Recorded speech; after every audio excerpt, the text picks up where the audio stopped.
looking at this shape and everything, what about the parapet overhang? So if we can get it up underneath there and just start to close. And the thing I'm impressed about with this machine is actually it's not leaving any marks. We all know that we should always put a little bit of steel in behind there, but I've deliberately chosen not to. Like I said, first time using it. So I'm just working the bottom.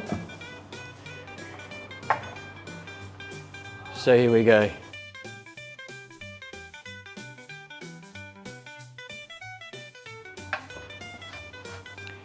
That's not bad. Highly recommend using a bit of steel on there because boy oh boy, these things have got some power. However, the challenge is, we'd like to hear from you guys where you best think this would be best suited, okay? Any ideas? Love to hear it, even the humorous ones. So look forward to it.